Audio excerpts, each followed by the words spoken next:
जब फ्रिक्शन को कंट्रोल किया जाए तो क्या होगा? चलिए जानते हैं टीचिंग साइंस थ्रू स्टोरीज के साथ।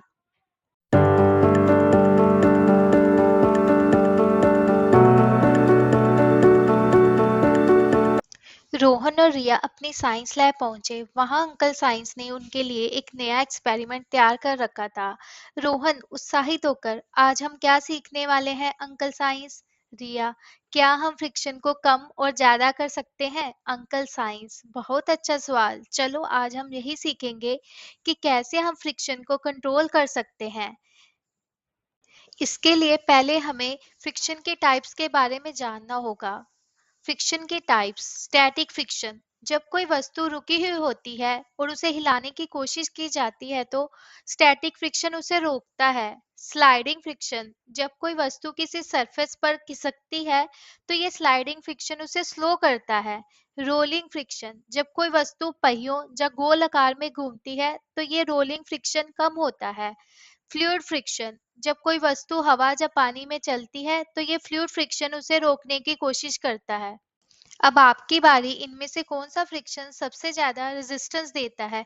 ए static friction, B rolling friction, C fluid friction, D sliding friction. Comment में आंसर दे।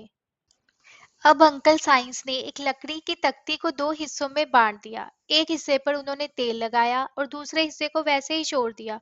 फिर उन्होंने एक छोटी गाड़ी को दोनों सरफेस पर चलाने के लिए कहा। रोहन हैरान होकर, जिस सरफेस पर तेल था वहां गाड़ी ज्यादा दूर तक चली गई। रिया, इसका मतलब स्मूथ सरफेस पर फ्रिक्शन कम हो जाता है? अंकल साइंस, बिल्कुल। तेल, ग्रीस या पाउडर जैसी चीजें फ्रिक्शन को कम करने में मदद करती हैं।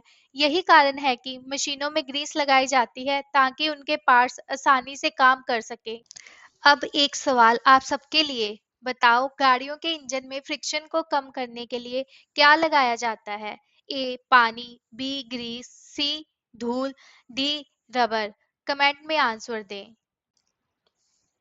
अब अंकल साइंस ने रोहन और रिया को दो तरह के जूते दिए, एक स्पोर्ट शूज और एक नॉर्मल शूज। फिर उन्होंने उन्हें स्कूल के फर्श पर दौड़ने के लिए कहा। रोहन, स्पोर्ट शूज में दौड़ते हुए इनमें दौड़ना आसान लग रहा है। रिया, नॉर्मल शूज में फिसलते हुए मैं ठीक से दौड़ नहीं पा रही।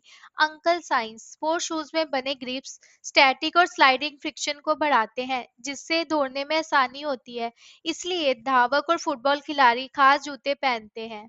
अब आपकी बारी। बताइए, फुटबॉल के मैदान में खिलाड़ी किस तरह के जूते पहनते हैं? ए फ्लैट सोल वाले, बी ग्रीस लगे हुए, सी ग्रिप वाले शूज, डी रबर चप्पल। अपना आंसर कमेंट में दें। अब अंकल साइंस ने एक और मजेदार एक्सपेरिमेंट दिखाया। उन्होंने एक हैवी बुक को लकड़ी के टुकड़े पर रखा और उसे धक्का देने की कोशिश की। रोहन, ये तो मुश्किल है, बुक आसानी से नहीं सरक रही। रिया, क्या होगा अगर इसके नीचे रोलर्स रख दें? अंकल साइंस, आओ करके देखते हैं। उन्होंने बुक के नीचे छोटे छोटे रोलर्स रख दिए और फिर धक्का दिया। रोहन, अरे वाह, अब ये आसानी से आगे बढ़ रही है। अंकल साइंस, बिल्कुल। जब हम पहिए या रोलर्स का इस्तेमाल करते हैं तो रोलिंग फ्रिक्शन कम हो जाता है। यही कारण है कि भारी सामान को धकेलने के लिए पहिए वाली ट्रॉलियां इस्तेमाल की जाती हैं। अब आप बताओ, कौन सा फ्रिक्शन सबसे कम होता है? A static friction, B rolling friction, C fluid friction, D sliding friction. Comment कर कर बताएं। आज हमने क्या क्या सीखा? स्टैटिक फ्रिक्शन किसी वस्तु को हिलने से रोकता है। स्लाइडिंग फ्रिक्शन वस्तु को धीमा करता है। रोलिंग फ्रिक्शन को कम करने के लिए पहिए और रोलर्स का प्रयोग किया जाता है। फ्लूइड फ्रिक्शन पानी या हवा में गति को प्रभावित करता है। स्मूथ सरफेस पर फ्रिक्शन कम होता है जिससे चीजें आसानी से फिसलती हैं।